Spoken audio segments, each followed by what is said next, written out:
This is a historical narration and exhibition of the little city of Yachats on the Oregon coast. This picture here is Yachats as it is more or less today. In order to acquaint you with the area, this is the bridge across the Yachats River here that flows into the Yachats Bay. Now I'm going to go back historically to the year approximately 1934. Now, Yachats didn't have a highway through it until about this time, and the highway has been put through the town right here, and it's not even blacktopped yet. It's still a gravel road. But to identify some of the items in Yachats, this little building here is the schoolhouse as it was then. It's now today the Commons, or the City Hall, as you should know. Continuing on, this is an earlier picture of Yachats taken from about where the highway bridge is today, looking where the town will be later. There's no town here yet, and the reason the fence is there is because they run cattle in this area here, and they keep the cattle from getting out on the beach. This gentleman in the boat there has killed a bear, and of course the Yachats River being the best transportation they have, he uses a boat. Now this is a picture of early Yachats taken from about where the highway bridge is today. This is the Wheeler Hotel. We're going to be talking more about that later. This spot right here is where the landmark restaurant is today, better known as Beulah's in it today when it was first built. Another view, similar but later, Beulah's restaurant has been built here. And it's no longer the Wheeler Hotel, it's the Yachats Hotel. And you'll notice the trees have not grown too tall here yet. Now this is an early view of Yachats taken from across the river looking north. This hill back of town here, you see there's no trees growing on it yet. And I'll call your attention to this little building right here in the trees. That's the schoolhouse building. And the town itself has just these few little buildings right here. Now I'm going to show you the same view in Yachats as it is more or less today. I'm going to take you closer and closer to the little house behind the trees here. Close-up view of it as a residence today. That's the little schoolhouse that you saw on the hill in the previous pictures. This back again to the little schoolhouse on the hill. This is early Yachats. As you see the name there, Yachats, that's an Indian name. It was a small tribe of Yachats Indians here, and that's where Yachats got its name. Early Yachats had a little grocery store and post office right here.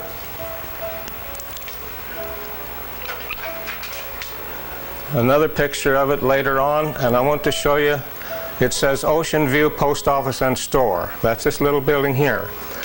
Now, years ago, they called it Ocean View until about 1918. They changed the name to Yachats because they found out that up and down the Oregon coast and the west coast were several Ocean View residences, and they didn't want to confuse. So they changed it to Ocean View, or from Ocean View to Yachats, and I'll tell you, there's only one Yachats. Continuing on now, this little post office and grocery store. This is more or less before automobiles came to the area, and horses were prevalent in those days. I'll call your attention to this little boy standing here, about 9-10 years old, and this is his mother. Also, this is the operators of the post office and grocery store. Perry Mitchell and his wife Sophie. She was postmaster in Ocean View and Yachats for over 33 years. Now the little boy that I brought your attention to, this is the little boy. He still resides in the area today. He's retired, but he worked for many years for the Lincoln County Road Department and drove truck and was boss for part of the area. Chester Hayes. His wife was a historian of the area and wrote books about Yachats. Thelma, would you like to mention just a little word about Chet's wife? Well, her name was Marjorie Hayes, and she worked as secretary at the school, and during this time she really got into historical information, and she wrote a book called The Land That Kept Its Promise. Okay, you heard a little bit about Chester's wife. However, she's no longer with us. The next picture, this is when automobiles started to come to Yachats, and this picture is taken right in front of the little grocery store and post office that I showed you before.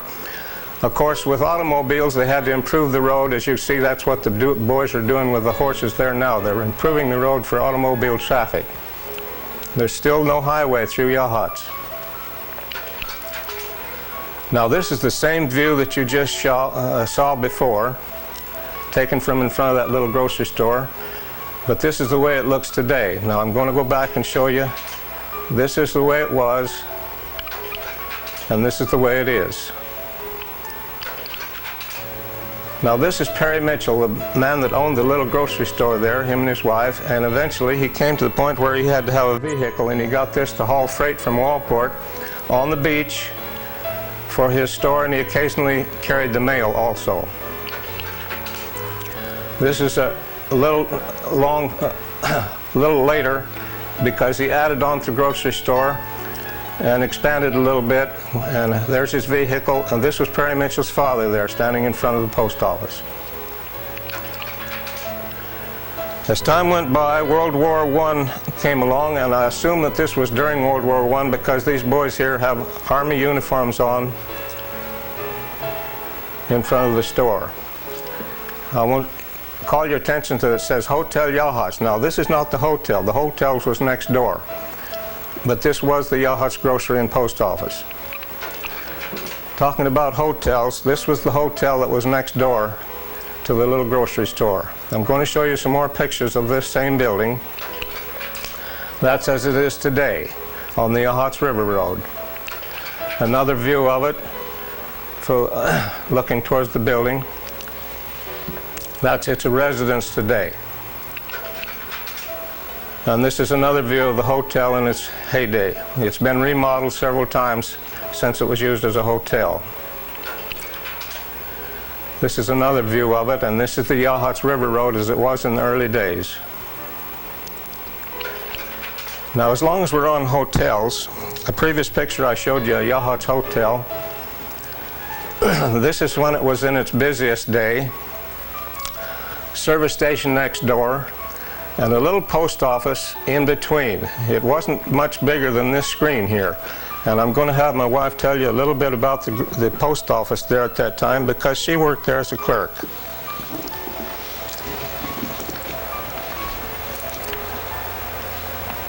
How much did they pay you when you started to work? 75 cents an hour, and I thought I was really well off because waitresses only got paid 35 cents.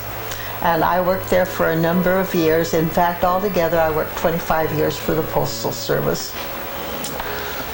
Now I'm going to show you a picture of that little post office later on, but not at present. It doesn't show in this view. Now this is the hotel during its heyday. I'm going to show you what happened to it. After it burnt, this is what happened to it.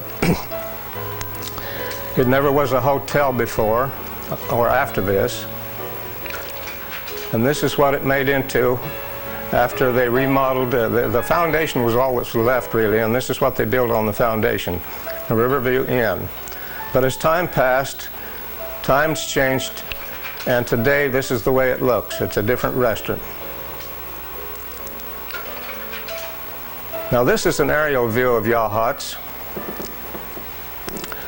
and I want to call your attention to the bridge here. As you come from town, across the bridge, there's a building right here called the Sherwood Lodge. And this group of buildings right here is the beginning of the Shamrock Lodgettes. Shamrock Lodgettes takes over the whole area now because the Sherwood Lodge is gone. But I'm going to show you the Sherwood Lodge. This is the Sherwood Lodge from an aerial view. This is the first thing you see as you come across the bridge from town. This is a big log building in a hotel. It done real good business in its day, but it was moved here from Bandon, Oregon, down south of here, and it began to deteriorate and it had to be condemned. This is one view of it, and this is another view of it looking from the ocean side. It had a restaurant in there and was very well patronized. Now this is the lobby of a Sherwood Lodge, all done off in log motif. This was a four-sided fireplace in the lobby. This was the only desk in the lobby. Now, as long as we're on log buildings, let's go down to the little log church in Yachats, middle of Yachats. I'll show you pictures of it later on, but this was when it was built, and this is the man and his wife that built it. He was a minister. And this is a picture of the first Sunday school class, and the minister's wife was the teacher of the Sunday school class. My wife and I had the privilege of knowing some of these children that's in the picture. Of course, they were grown when we moved here. Now, as time went by, the little log church started to deteriorate, and it needed repair. So a lot of the local people volunteered, and this is the process of refurbishing the church, even to putting in a new foundation.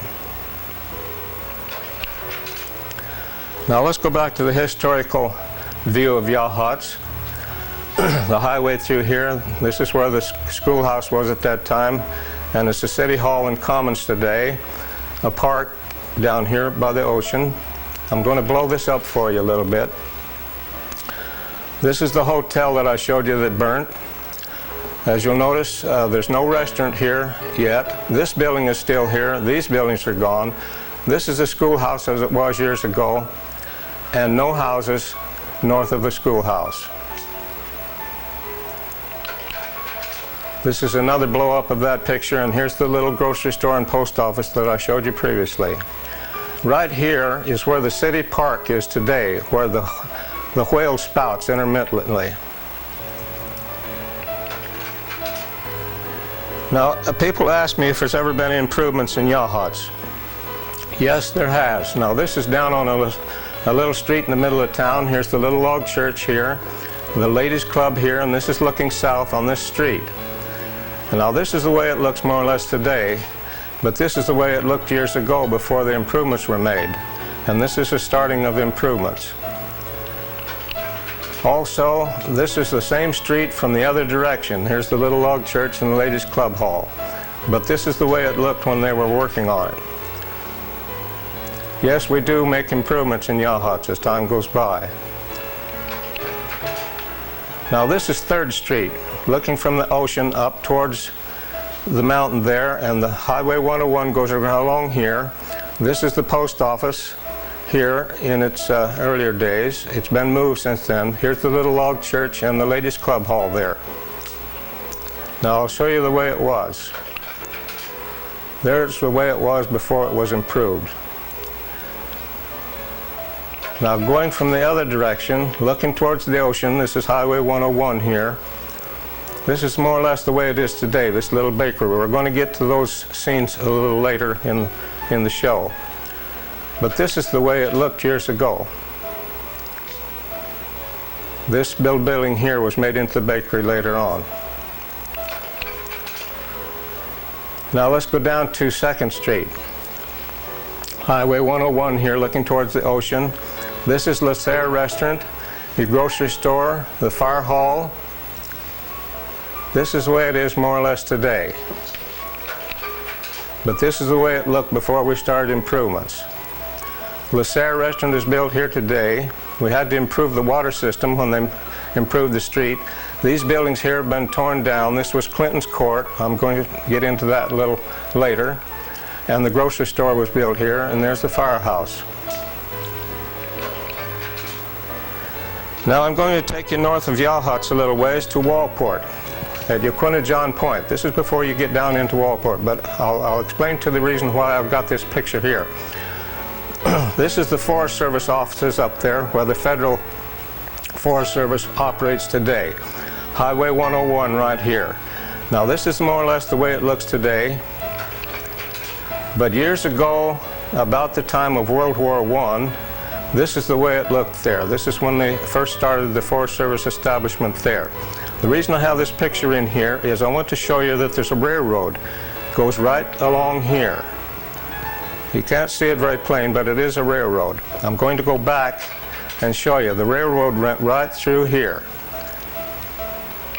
Now, the reason I call your attention to this railroad, we have a railroad buff that works for the Forest Service, and this is Lloyd Palmer. He wrote a book about railroads in Lincoln County. This is a picture of his book. He tells about all the railroads in Lincoln County, but I'm going to specialize just on one. This railroad was put in by the Army during World War I, and the reason for it was that they needed spruce trees here to build airplanes. Okay, now this part of the railroad here is going through Walport, and about where this engine is where the football field is today, in Walport.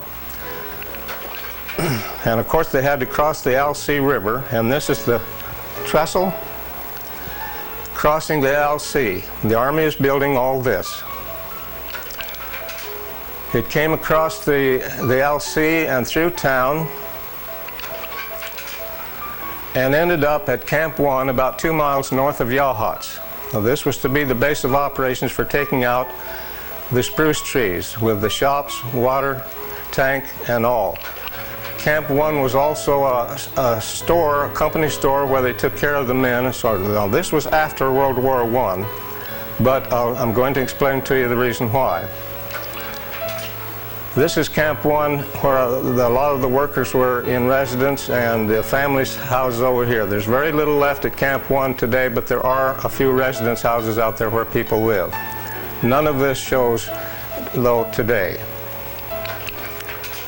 This was a common site between Yachats and Walport after World War I, and even up to and after World War II, but it's mostly all deteriorated now and gone, because this railroad went along approximately beside Highway 1 between Yachats and Walport.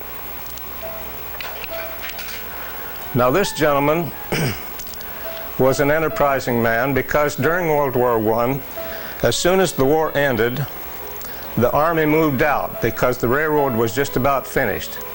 So there they had a brand new railroad with nothing to use it for. So he improvised these vehicles and started transportation and freight line from Camp 1 to South Beach at Newport, because remember now, the highway was not in yet. Transportation was only on the beach, which I'm going to get to later. This is another one of his vehicles, and this is Camp 1 where people lived, and he hauled people like this to Walport or South Beach in those days. This was another vehicle that he used, a closed one for ladies that wanted to stay out of the rain, I presume. Now let's go back down to Yachats. This picture was taken a few years ago when it was still Beulah's Restaurant, but it's known as the Landmark today. Now this is the view looking up the Yachats River Road right here. But I'm going to show you how this view looked years ago before the highway. This is the Yachats River Road here, and the little grocery store and post office there.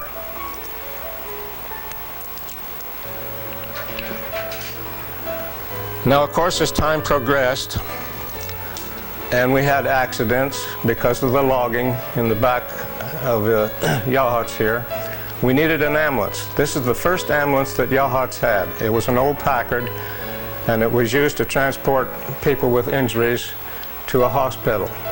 Now, we didn't have any hospital in Yachats. This was a later model ambulance. This is not the second one. I think this was about the third one. We've had several. These people helped to operate the ambulance, and also were firemen in the volunteer fire department. This gentleman is gone now. He's dead. This gentleman was a fire chief, and he's gone.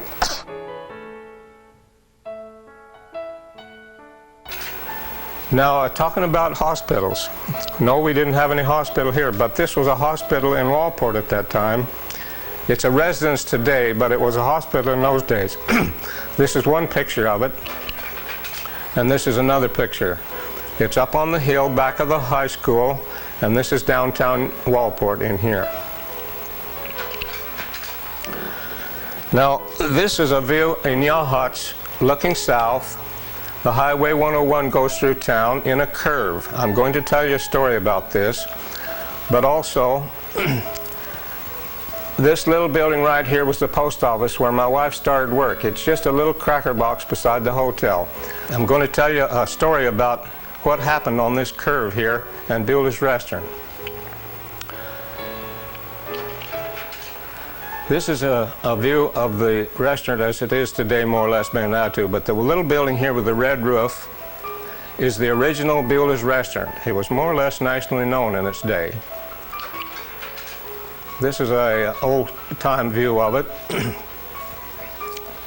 Now this is where Thelma wants to inject a little story about the Beulah's Restaurant.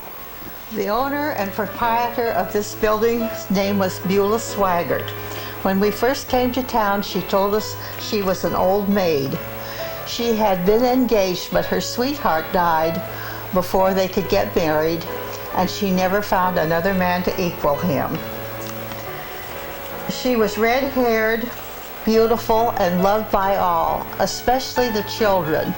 Twice a year, at Christmas time, and when school was out, she had all the children come over grade by grade and fed them all hamburgers and milkshakes.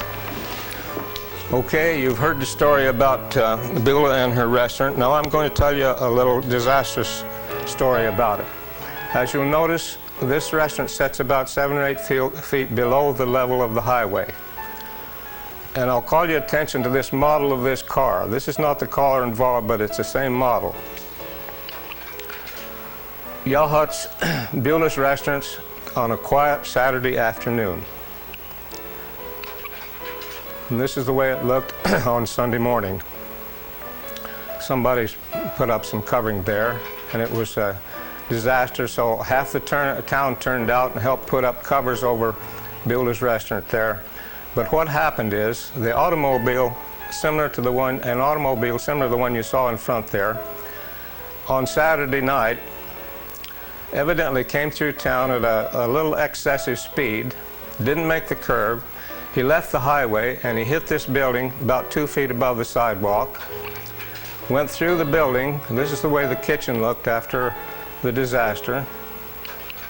The car landed on its wheels behind the restaurant, and there were 4 people in this car, and they walked away from it.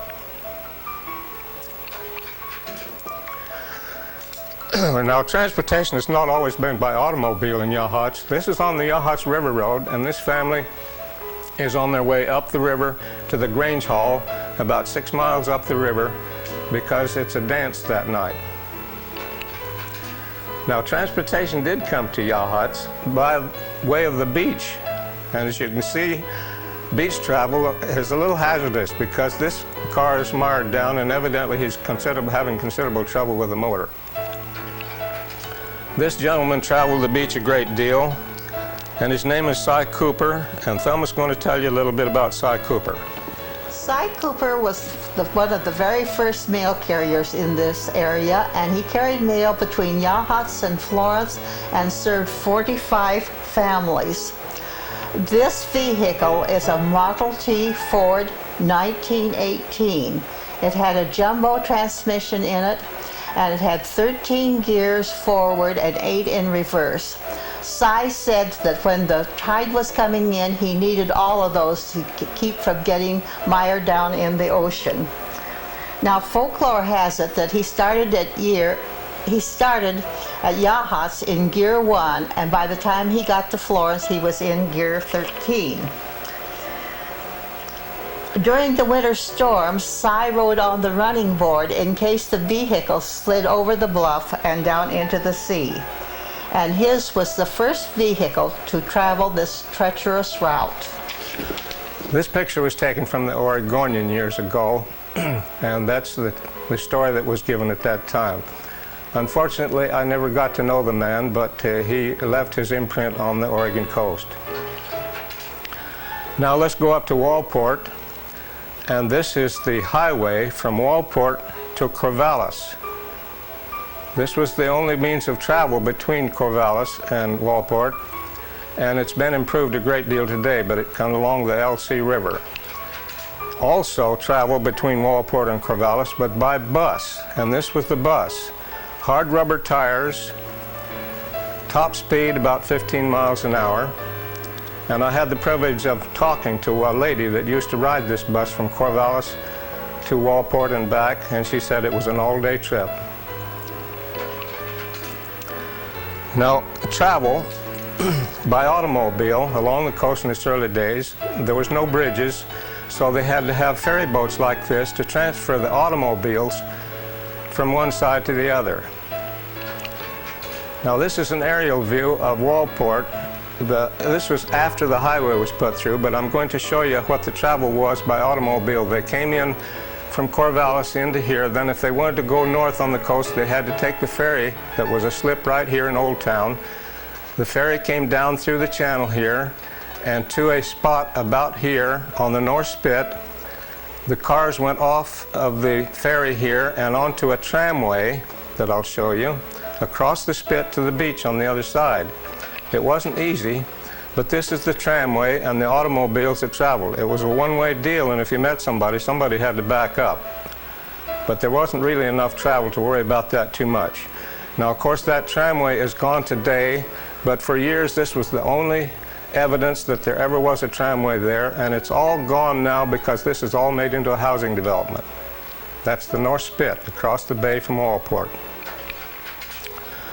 Now let's go back down to Yachats. This picture taken from off the hill back of Yachats here, approximately sometime in the 30s. I can't identify it exactly, but I will call attention to the little building you see in the left part of the picture here. I'll give you a blow-up of that pretty soon. But this little building right here was a building over the original reservoir for the water system of Yachats. We've had other reservoirs since, but this was the original one. That's just a little roof over it. It wasn't very big. Now this is the blow-up of that picture, and this is the roof I explained to you here. I'm going to identify some of the items in this picture here. This was the cottages for Clinton's Court years ago. Right here were torn down, and the grocery store is there today, the market. Now the post office as you know it today would be about here. These buildings have been torn down and the post office is built right about here. The Lacerre restaurant would be right about here. All of these buildings have disappeared. They're all gone.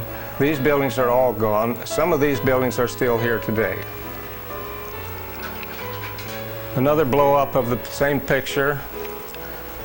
These buildings I told you, Clinton's Court, were all here. Now, these were torn down. This building right here is where the bakery is today. Now right at this spot here is where the firehouse would be today. The Ladies Club Hall, the Little Log Church, the park, Rock Park down here. Now this building is still here today. It's the residence house for the Rock Park cottages. The cottages aren't built yet, but they were built right along in this area here. I'm going to show several pictures of this. This is the way the same scene looks today. More or less. This is before the bakery was installed in this building though, but this is where the grocery store is, of course. Ladies Club Hall, the firehouse. But back to the old picture, Ladies Club Hall, Little Log Church. The firehouse is built right about here. The park down by the ocean. Now let's go to Cape Perpetua. This has always been a headache along the coast here for transportation. Getting a road, a means of transportation around that cape was quite a problem. This is taken from down south, looking at the cape, looking north. The highway is here, of course. I'm going to show you how the highway came to be. This is one of the original means of transportation around the cape. This is around the cape here. This is approaching from the north. Now, actually, this is a pretty good road here from what it was originally. Originally, it was more or less just a trail. But as time went by, with the help of volunteers and the Forest Service, they finally got a road around there that they could use a vehicle on, like this Model T Ford. This is up on Cape Perpetua. Before the highway was put through, this was just transportation. There's 8 men in this picture. They rode that vehicle up there. But the driver couldn't turn it around on its own vehicle, on its own power, so they picked it up and turned it around by hand. With that much manpower, they managed it. This is not a rope on this picture. This was an old postcard picture, and it had a crease in it. I couldn't erase that when I reproduced it. This is another portion of the road around the Cape, still old-fashioned. This is another picture of the road around the Cape, blasted out of solid rock. Remember, this is before the highway was put through. And this is a portion of the highway south of Cape Perpetua, where Little Cape Creek is. The highway is there today across this little creek, but the fill was put in and it's much higher than it was in those days. Now this is Cape Perpetua looking from the north, looking south. And building the highway around here was quite a problem. But during the construction, there was a lot of blasting went along because it was solid rock and had to be shot by powder, dynamite. Okay, after the blast went off, this is the debris that was left, rock. It had to be removed in order to make a thoroughfare. And they moved in a steam shovel to side cast the stuff off and also load out some of the material to make fills across the canyons between Yachats and Cape Perpetua. This is a picture of dumping and making a fill across one of the caverns there, the canyons, and this is actually Little Cape Creek, this the north side of Cape Perpetua, and this is the same scene today. The fill is right here that they were just making. Now, as time went by, the highway was put through, and this is the way it looks more or less today. Of course, the view from Cape Perpetua looking south in the old days, now this was about the time the Highway 101 was put through, and it wasn't called Highway 101 in those days, it was called Roosevelt Highway. This mark above the highway here, that's the old road, and today it's a hiking trail maintained and opened by the Forest Service. Now this is the old CC camp, Civilian Conservation Corps, where they had the young people that worked along the coast here, building parks and keeping up recreation areas and so on. This is the same scene today. The Forest Service operates a visitor center there. The buildings you just saw for the CC camp were right about in this area here, and they have trails through here, hiking trails, and you can see the foundations yet today from the old CC camp there. This is open in the summer most of the time for tourists, and lots of parking area, hiking trails in the back. It's a popular spot, as Oregon coast is, and this is one of the views you'll see lots of times in the evenings along the Oregon coast, a sunset from the parks and so on. I always try to end up a show with a sunset, but this one happened to have a helicopter in it, so I didn't wind it up with this one. I wound this picture up with the sunset on Yachats Bay. And that terminates my narration for this portion of the pictures.